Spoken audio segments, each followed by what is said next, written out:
नमस्कार प्यारे विद्यार्थियों। तो हमारे अपने YouTube चैनल जेके एजुकेशन पर आप सबका स्वागत है।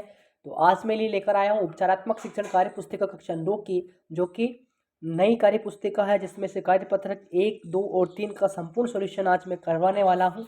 तो वीडियो को लास्ट तक देखिएगा। जितने भी नए विद्यार्थी इस चैनल से जुड़े हैं वो चैनल को सब्सक्राइब कर लीजिए और वीडियो को लाइक जरूर करना है। ओके, आइएगा सबसे पहले कार्य पत्रक 1 देखते हैं कि हमारे आसपास की पदार्थ का भौतिक स्वरूप। ठीक है, तो आपने चैप्टर पढ़ा होगा साइंस के अंदर पदार्थों के बारे में, पदार्थ की कितनी अवस्थाएं होती है, ऐसा कौन सा पदार्थ है जो कि तीनों अवस्था में पाया जाता है, पढ़ा होगा आपने। आए प्रश्न देखते हैं सबसे पहले कि प्रकृति में कौन कौन से पंच तत्व हैं। प्रकृति में कौन कौन से पंच तत्व आपके हो जाएंगे, तो जल, वायु, अग्नि, आकाश और पृथ्वी।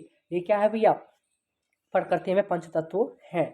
प्रश्न 2 देखिएगा। प्रश्न 2 है कि पदार्थ के कण कौन सी ऊर्जा के कारण गतिशील होते हैं। बताइएगा इस प्रश्न का उत्तर कि पदार्थ के कण कौन सी ऊर्जा के कारण गतिशील होते हैं। तो गतिज ऊर्जा के कारण जो है पदार्थ के कण इस ऊर्जा के कारण गतिशील होते हैं। प्रश्न 3 देखिएगा। कमरे के एक कोने में अगरबत्ती जलाने पर पूरे कमरे में सुगंध का फैलना कौन सी प्रक्रिया का उदाहरण है। तो इस प्रश्न का उत्तर आप लिखेंगे विसरण। ठीक है, विसरण के कारण ऐसा होता है। प्रश्न 4 देखिएगा। पदार्थ अत्यंत छोटे छोटे परमाणु से मिलकर बना होता है। तो इस प्रश्न का उत्तर होगा परमाणु। कौन सा होगा भैया, परमाणु। देखिएगा अगला प्रश्न 5वां है कि अवसादन। अवसादन से आप क्या समझते हैं। अवसादन किसी तरल में अवस्थित कणों का जमीन पर आकर बैठ जाना अवसादन कहलाता है। ठीक है, किसी तरल में अवस्थित कणों का जमीन पर आकर बैठ जाना अवसादन कहलाता है। ठीक है, छठा प्रश्न देखिएगा। छठा प्रश्न है कि आटे में उपस्थित सूक्ष्म अशुद्धियों को छलनी से छानकर पृथक किया जाता है। पृथक्करण की इस विधि को किस नाम से जाना जाता है। तो ये हस्तचयन विधि कहलाएगी। कौन सी कहलाएगी भैया, हस्तचयन विधि कहलाएगी। प्रश्न संख्या 7 है कि पदार्थों के पृथक्करण की निष्पादन विधि से आप क्या समझते हैं, अपने शब्दों में लिखिए। तो किसी मिश्रण से अवयवों किसी मिश्रण से अवयवों को पृथक करने की विधि को निष्पादन विधि कहा जाता है। अगला देखिएगा। अगला है कार्यपत्रक 2। कार्यपत्रक 2 देखिएगा।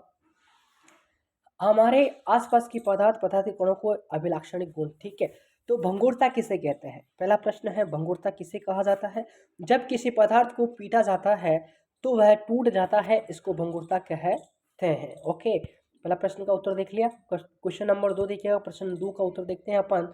ड्राइवर सीट के सीट बेल्ट में पदार्थ के कौन से गुण का उपयोग किया जाता है। तो इसमें जड़त्व के गुण का उपयोग किया जाता है। ठीक है, प्रश्न संख्या 3 देखिएगा। प्रश्न संख्या 3 है जलीय जीव जंतु जल में रहने के दौरान किस प्रकार के ऑक्सीजन का उपयोग करते हैं। बताइए, तो जल में घुली हुई ऑक्सीजन का प्रयोग इसमें किया जाता है। ठीक है,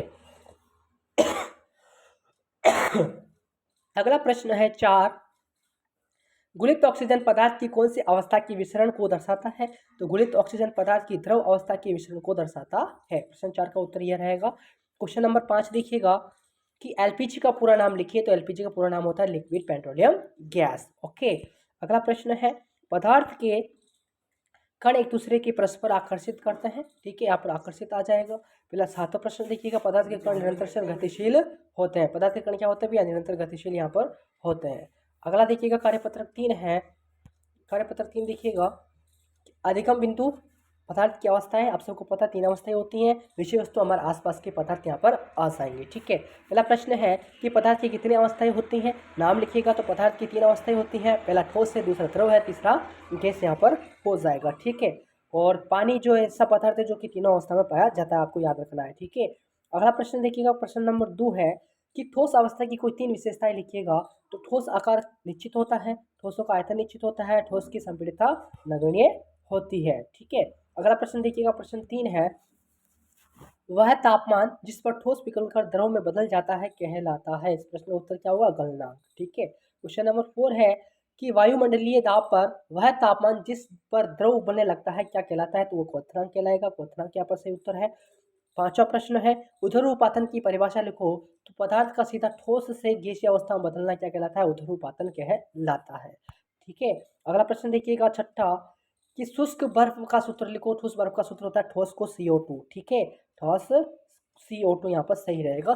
ठोस बर्फ यहाँ पर शुष्क बर्फ का सूत्र। ठीक है, अगला प्रश्न है 7, बर्फ को फेस से बाहर निकालने पर पिघल जाती है, ऐसा किस ऊष्मा के कारण होता है? तो ऐसा गुप्त ऊष्मा के कारण होता है। किस ऊष्मा के कारण होता है भैया? गुप्त ऊष्मा के कारण ऐसा होता है। उम्मीद करता हूँ वीडियो ज़रूर पसंद आई होगी, तो जल्दी से चैनल को सब्सक्राइब कर दीजिए, बेल आइकन प्रेस कर लीजिए ताकि इसी तरह की वीडियो के नोटिफिकेशन रोजाना आपको मिलते रहे।